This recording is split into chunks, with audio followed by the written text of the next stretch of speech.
Hello guys, medyo matagal-tagal na rin kaming nakasold ng truck. Kasi karamihan ang susold sa amin, puro trailer. Ayan siya. Napinturahan na siya kulay blue. Yan. Pero hindi niya muna pipinturahan yung mga chassis at saka gulong. Kasi magkatrabaho muna kami doon. Bali sa ngayon, ang gagawin namin, bababa namin yung transmission para ma-check kung makapal pa yung lining o manipis na. Pag manipis na kasi papalitan yan. Kailangan papalitan talaga. Tapos, magbubutas na rin ako dito para sa clearance light. Para bago pinturahan, meron na siyang abang lahat. Tapos naman, ipipinis ko na rito sa loob. Pipinisin na rin yan, lalagyan na ng aircon, tapos i-upholstery na rin yung mga upuan. Mating, i-upholstery na lahat yan.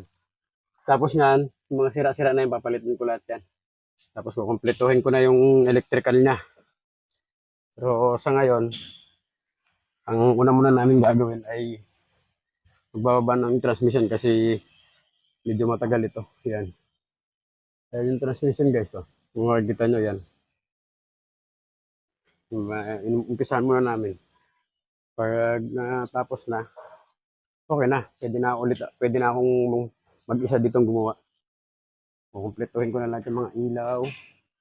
Pati yung mga top light natin dyan. Lalagyan ko na yan. Yan. Yung mga salamin. Yung mga side mirror na walang takip. Kukumpletuhin na natin yan. Yan. Yung mga kulang-kulang na yan. Lalagyan na lahat yan. O gawa muna kami ng ano. Gagawin muna namin tong ano ngayon. Transmission. Yan guys, naibaba na namin yung transmission. Ayan o. Yan.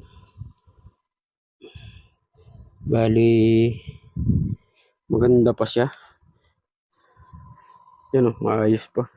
Tapos makapal pa yung clutch lining niya, kaya ililinisin lang yan. Dihain lang konti. Tapos ibabalik din namin. Yan. Hindi na kami magpapagawa ng ano. Hindi na kami magpapagawa ng ano, magpapabanding ng ano, clutch lining. Kasi makapal pa. Double clutch lining pala ito. Yan o. Double clutch lining. Yan. Double clutch lining. Yan guys, naibalik na namin yung pressure plate. Yung double clutch lining nilagay na. Nag-adjust lang ako ng finger. Inangat ko lang ng konti para hindi siya mag-bounce back. Ito, kasi binalik pa rin namin yung dati. So, adjust lang ako ng konting finger. Inangat ko lang ng konti. So, ngayon, pagtapos nito, sasalpak na natin itong transmission. Sasalpak na namin. Para iba naman yung gagawin namin. Mamaya, magtatanggal naman ako ng ano, thermostat. Kasi dito kasi sa Pilipinas tinatanggal na namin lalo na pag sa truck. Kasi yung heater niya tinatanggal na rin yon. Kaya obligadong tanggalin na rin yung thermostat para hindi umiinit yung tubig, para yung makina para hindi umiinit yung tubig. So, ikabit lang muna namin to. Mamaya naman pakita ko sa inyo yung pagtanggal ko ng clutch ay ng ano ng thermostat. Guys, tapos na. Nailagay na rin namin yung flooring. Ano. Lilinisin lang yan tapos pipinturahan na yan. Pauna muna namin yung pintura tapos mamaya magtatanggal ako ng thermostat. Guys, kung nakikita nyo, pinturado na siya. Pinturahan na siya lahat. Ayan. Pati yung chassis na pinturahan na din. So, ang gagawin natin ay tatanggal ako ng thermostat. Yan. Dito yung thermostat. Tanggalin na natin yan. Tatanggalin ko muna ito, lilinisin. Tapos, itong hose na to, i-condemn na natin. I-condemn ko na yan. Bali, tatanggalin ko muna yung thermostat. Bali, linisin ko muna. Tatanggalin ko muna itong mga to. Bago ko matanggal yung thermostat kasi sa ilalim ito. Ito yung thermostat niya. Ayan. So, tatanggalin ko muna yan. Nasa loob kasi yung thermostat. Tanggalin ko muna yan. Pagtapos naman yan, mag-uumpisa na akong mag-detailing niya. Electrical ko, kompletuhin ko na. Bali, ito na yung huling-huling pang-under chassis na gagawin ko, thermostat. Tapos yan, electrical na. Detailing na. So, yan na guys, oh. Yan yung thermostat, tatanggalin ko yan. No? Tapos maglalagay ako ng silicone gasket para maibalik natin para walang tagas. Yan na, tatanggalin ko na yan. Yan guys, tapos na. Bali, naibalik ko na siya. Oh. Ito yung thermostat na tinanggal ko. Yan guys, tatanggalin na rin natin tong fan blade. Lalagyan natin ng silicone oil. Kasi pag walang silicone oil ito, magpi-freewheeling. Bali, isa ito sa sanhi ng pag-overheat ng makina.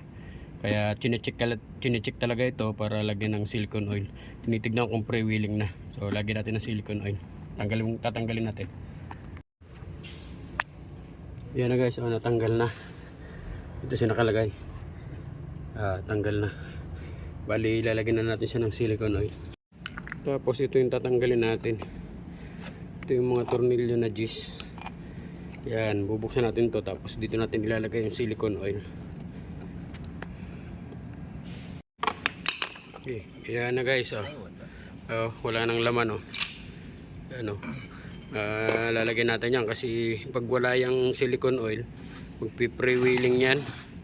Ngayon, pag nag-freewheeling, hindi siya makapagbigay ng hangin sa makina. Kaya malaki yung posibilidad na iinit yung makina. Yan, isa itong pan na nagbibigay ng hangin. Ayan, nilagyan na ng silicone oil. Ayan, ganyan lang maglagay ng silicone oil. Mga 12 pieces na silicone oil. So ayan na guys, kung nakita nyo, puno na siya. Bali, nuubos lang namin tong mga tira-tira niya. Ayan.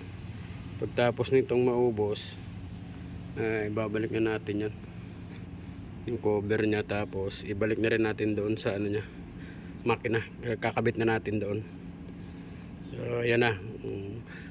Check nyo rin guys yung kung may tracking kayo, check nyo rin yung mga nyo, track nyo yung pan blade para iwas kayo sa sa sira. Kasi pag nag-overheat yan, automatic magpapalit kayo ng cylinder head gasket.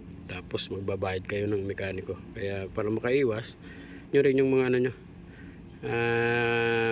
pan blade. So ayan na guys, nakabit na. Ayan, kompleto na yan, nakakabit na. So yan guys, yung tinanggal na langis, papalitan na natin yan. I-change oil natin. Bali yan yung pampalit natin. Yan, nagpalit na rin kami ng yan, filter, oil filter. 2 oil filter pinalitan. Yan guys, nagsasali na ng bagong langis.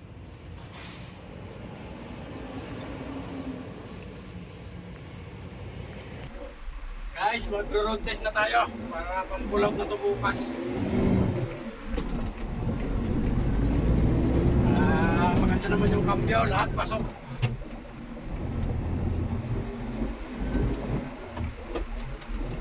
Pasok lahat. Preno, ayos na yung preno. Pwede na.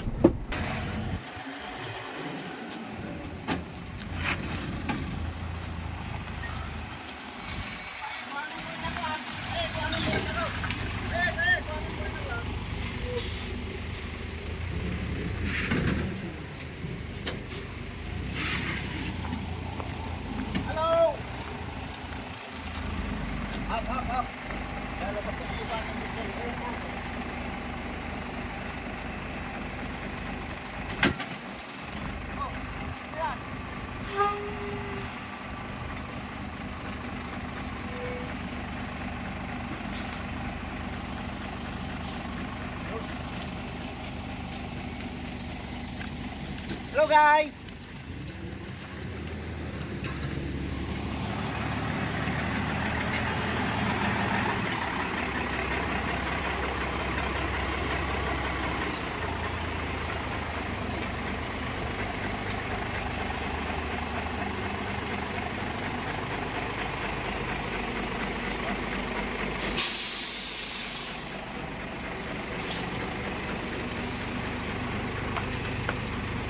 Ayos na. So yan na guys, kompleto na siya. Kung kanina na ni-road test ko wala siyang upuan, ngayon meron na siyang upuan. Ayan. Yan na Tapos meron na rin siyang mating. Yan. Yan, tapos lahat ng ilaw kumpleto na, gumagana na lahat. Titignan na lang natin yung mga ilaw kung gumagana na lahat.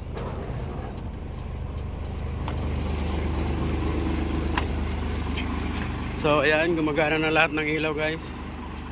Yan, pati sa taas. Yan, gumagana na lahat. Tapos nilagay na rin namin yung windbreaker.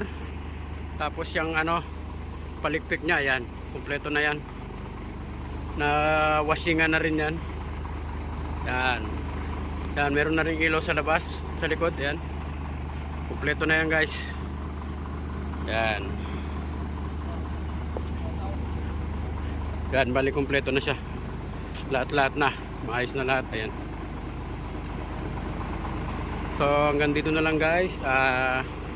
Sana ano, naipaliwanag ko ng maayos lahat ng kung paano namin pinipinis yung unit hanggang sa matapos talaga sa lahat.